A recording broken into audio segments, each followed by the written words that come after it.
Volume 2, Chapter 157, 7th of May, 1945. Instruction to the women disciples at Nazareth. Jesus is still at Nazareth, at home. Rather, he is in the old carpenter's shop. The 12 apostles are with him, as well as Mary, mother of James and Judas, Salome, Susanna, and something new, Martha. A really sorrowful Martha, with clear signs of tears below her eyes. A Martha who is lost and frightened at being alone in the presence of other people, and above all, of the Lord's mother. Mary endeavors to familiarize her with the other women and to relieve her of the feeling of uneasiness from which she sees she is suffering. But poor Martha's heart seems to be swelling more and more with her caresses. She flushes and weeps alternately under her veil, which she has pulled very low over her sorrow and discomfort. John comes in with James of Alphaeus. "She is not in, my lord. She and her husband are the guests of a friend of hers." "So the servant said," says John.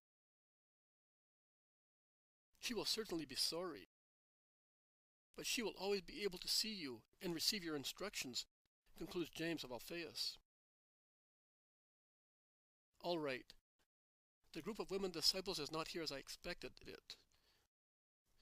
But you can see Martha, Theophilus' daughter and Lazarus' sister, is present in the place of the absent Joanna. The disciples know who Martha is. So does my mother. You too, Mary, and perhaps also you, Salome. I've already heard from your sons who Martha is, not so much as a woman according to the world, but as a creature in the eyes of God. And you, Martha, on the other hand, know who these women are, who consider you as their sister and will love you so much. You are their sister and daughter, and you are in great need of their love, my dear Martha, that you may enjoy the comfort of their kind fondness, which God does not condemn, but has given to man to support him in the weariness of life. And God brought you here just when I had chosen to lay the foundation, I could say, to give you the canvas on which you will embroider your perfection of disciples. Disciple means to follow the discipline of the Master, of his doctrine. Therefore, in a wide meaning, all those who now and in future centuries will follow my doctrine will be called disciples. And to avoid mentioning many names, saying, disciples of Jesus, according to the teaching of Peter and Andrew, of James or John, of Simon or Philip, of Judas or Bartholomew, or of Thomas and Matthew, they will be called Christians by one word only, which will unite them all under one sign. But in the great mass of the followers of my discipline, I have already selected the first and the second ones, and the same will be done throughout centuries in my memory. As in the temple, and even before in Moses' days, there was a pontiff, the priests, the Levites, those responsible for the various services, offices, and duties, the singers, and so on. So in my new temple, as large as the earth, which will last as long as the earth, there will be superiors and inferiors, all of them useful and loved by me. And besides, there will be women, the new category, whom Israel has always despised, confining them to the virginal songs in the temple, or to the teaching of the virgins in the temple, but nothing more. Do not discuss whether that was fair or not. In the closed religion of Israel and in the days of wrath it was fair. All the shame fell upon women, the origin of sin. In the universal religion of Christ and in the days of forgiveness all that is changed. All the grace was assembled in one woman, and she delivered it to the world, that it might be redeemed. Woman is therefore no longer the anger of God, but the help of God. And through the woman, beloved by the Lord, all women can become disciples of the Lord, not only as the mass of followers, but as minor priestesses, assistants to the priests, to whom they can give so much help beside them and among the believers and non-believers, among those who will be brought to God, not so much by the call of holy words as by the holy smile of one of my women disciples. You have asked to follow me, as men do. But, as far as you are concerned, it is too little for me. If you only come, only listen, and only practice, it would be your sanctification, a great thing, but not yet enough for me. I am the Son of the Absolute One, and I want the Absolute for my beloved ones. I want everything, because I have given everything. Further, not only I exist, there is also the world. This terrible thing, the world. It should be tremendous in holiness, a boundless holiness, in number and power of the multitude of the children of God. Instead, it is tremendous in wickedness. Its full iniquity is really unlimited owing to the number of its manifestations and the power of its vices. All sins are in the world, which is no longer a multitude of the children of God, but a multitude of the children of Satan. And above all, the sin bearing the clear sign of its paternity is most alive: hatred. The world hates. Who hates sees evil even in the most holy things, and wants other people to see evil, even if they do not see it. If you asked the world why I came, it would not say to you, to do good and to redeem, but it would say, to corrupt and usurp. If you asked the world what it thinks of you who follow me, it would not say, you follow him to become holy and give comfort to the Master through holiness and purity. But it would say, you follow him because you have been seduced by the man. Such is the world. And I am telling you also that, so that you may consider everything before showing yourselves to the world as the chosen women disciples, founders of a family of future women disciples, the cooperators of the servants of the Lord. Take your hearts into your hands and say to them, to those sensitive hearts of women, that you and your hearts with you will be scorned at, calumniated, spit at, trampled on by the world, by contempt, by falsehood, by the cruelty of the world. Ask your hearts whether they are capable of receiving all the wounds without shouting out of indignation, cursing those who wound it. Ask them whether they feel they can face the moral martyrdom of slander without going to the extent of hating the slanderers and the cause for which they are calumniated. Ask them whether, sated and covered with the envy of the world, they will always be able to exhale love, whether poisoned with absinthe they will be able to squeeze out honey, whether, when suffering all tortures of incomprehension, of scorn, of malicious gossip, they will still be able to smile, pointing to heaven, their goal, to which you wish to lead other people, out of womanly charity, which is motherly charity, also in young girls.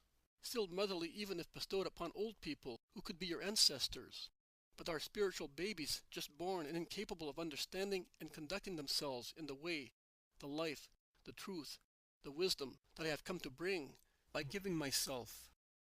Way, life, truth, divine wisdom. I will love you just the same if you say to me, I have not the strength, my Lord, to challenge the world for you. Yesterday a girl asked me to immolate her before the hour of her wedding strikes, because she feels that she loves me, as God is to be loved. That is, with her whole self, with the absolute perfection of giving herself. And I will do it. I have concealed the hour from her, that her soul may not tremble with fear, or her body more than her soul. Her death will be like the end of a flower that closes its corolla in the evening, thinking it will reopen it the following day, but never opens it again, because the kiss of the night has sucked its life. And I will do it, according to her desire, by bringing forward her repose of death to a few days before mine, so that this first virgin of mine may not be kept waiting in limbo, and I may find her immediately after my death. Do not weep. I am the Redeemer.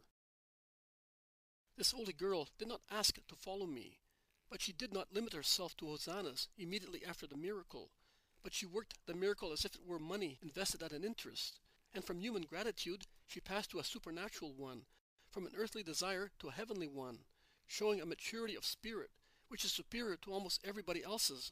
I say almost, because amongst you who are listening to me, there are perfections that are equal and even greater. She did not ask to follow me. Nay, she showed the desire to accomplish her evolution from a girl to an angel in the secrecy of her abode. And I love her so much that in the hours of disgust at what the world is, I will recall this kind creature, blessing the Father, who wipes away my tears and perspiration of a master in a world that does not want me, by means of such flowers of love and purity. But if you have the courage to remain the chosen women disciples, behold, I will point out to you the work you have to do to justify your presence and your election near me and near the saints of the Lord. You can do so much amongst your fellow creatures and for the ministers of the Lord. I have already mentioned it to Mary of Alphaeus many months ago. How great is the necessity of a woman near the altar of Christ! The infinite miseries of the world can be cured much more and much better by a woman than by a man, and then taken to man to be completely cured. Many hearts, particularly of females, will be open to you, O women disciples. You must receive them as if they were dear children led astray, who are coming back to their father's house and dare not face their parent. You are the ones who will recomfort the culprit and placate the judge. Many will come to you seeking God. You will welcome them as if they were tired pilgrims, saying, "This is the house of the Lord. He will be here at once." And in the meantime, you will envelop them with your love. A priest of mine will come if I do not. A woman knows how to love. She was made to love. She degraded love into sensual lust, but true love, the gem of her soul, is still imprisoned in the depth of her heart. Love devoid of foul sensual mud, made of angelical wings and perfumes, of pure flame and remembrances of God, of its origin from God and its creation by God. Woman, the masterpiece of goodness near the masterpiece of creation, which is man. And now I will make Adam a helpmate, that he may not feel alone, must not abandon the atoms. Take therefore that faculty of loving, and make use of it in the love of Christ, and for Christ amongst your neighbors. Be most charitable to repentant culprits. Tell them not to be afraid of God. Is it possible for you, mothers and sisters, not to be able to do that? How often your little ones, your young brothers, were ill and needed a doctor, and they were afraid.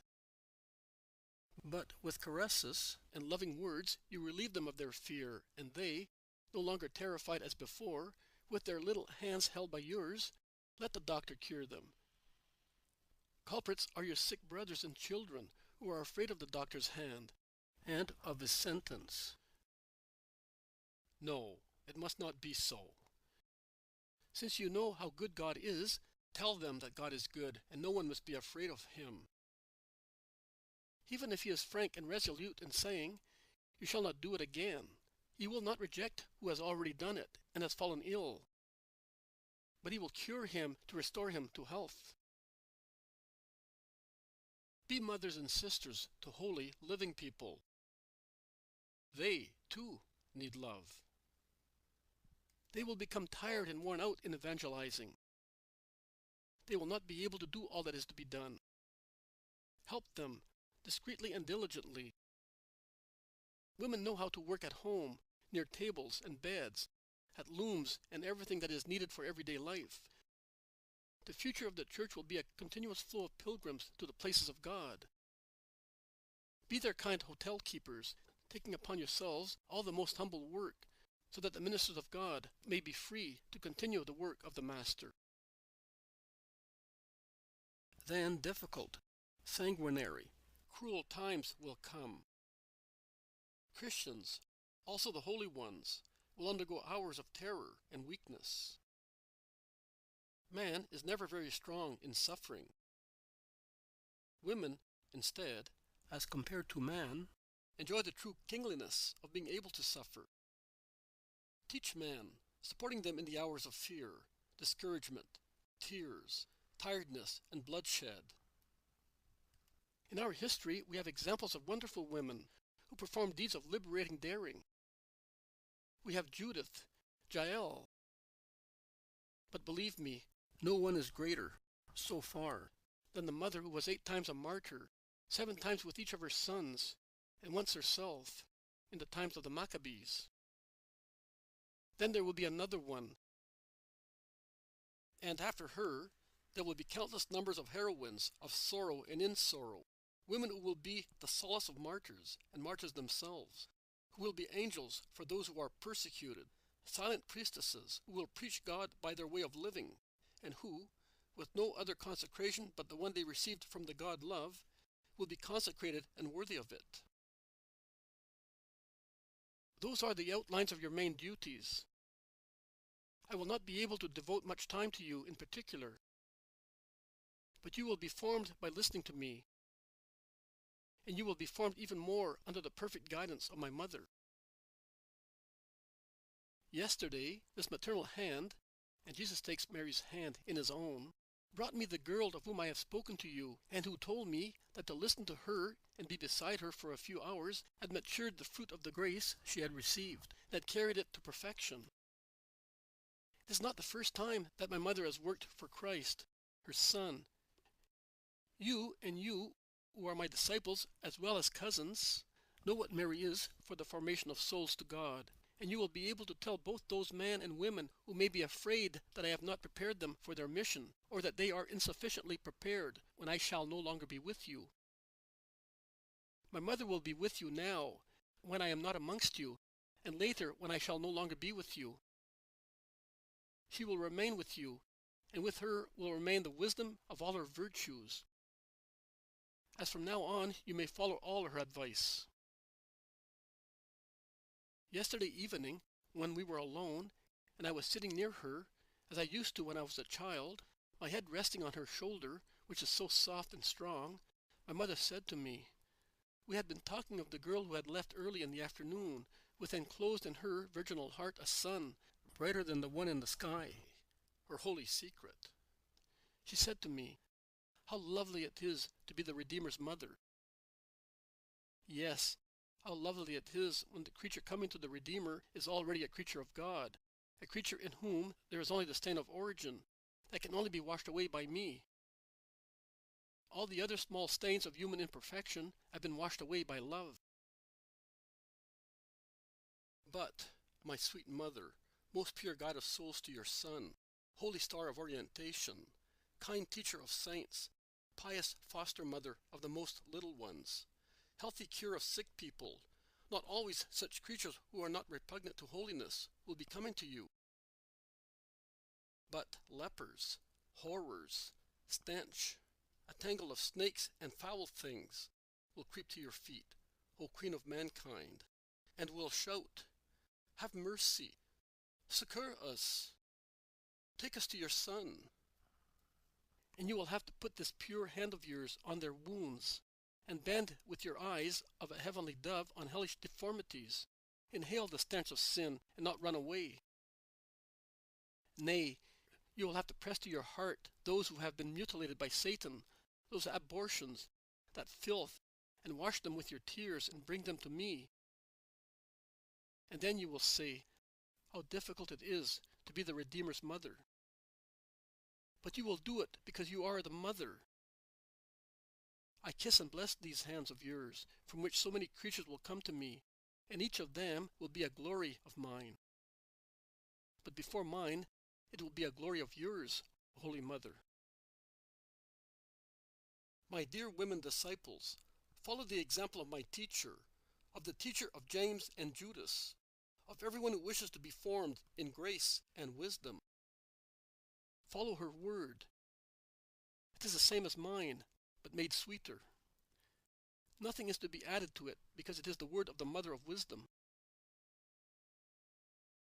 And you, my friends, endeavor to acquire the humbleness and firmness of women, and demolishing manly pride, do not despise the women disciples, but mitigate your strength, and I could say also your hardness and your intolerance, in contact with the kindness of women. And above all, learn from them how to love, to believe, and to suffer for the Lord, because I solemnly tell you that they, the weak ones, will become the strongest in faith, in love, in daring, in sacrificing themselves for their Master, whom they love with their whole selves, without asking for anything, without pretending anything, satisfied only with loving to give me solace and joy. Go now to your homes, or to the houses where you are guests. I will stay with my mother. God be with you. They all go away except Martha. Martha, you stay here. I have already spoken to your servant. Today it is not Bethany that is giving hospitality, but it is Jesus' little house. Come. You will eat beside Mary and sleep in the little room near hers. The spirit of Joseph, our comfort, will comfort you while you are resting, and tomorrow you will go back to Bethany, stronger and more sure of yourself, to prepare women disciples also there, while waiting for the one dearest to me and to you. Do not doubt, Martha. I never promise in vain, but it takes time to turn a desert full of vipers into a heavenly thicket. The first work is not noticed. Nothing seems to have taken place. Instead, the seed has already been sown. The seeds, all of them. And then tears will come to act as rain that opens the seeds. And the good trees will come. Come, weep no more.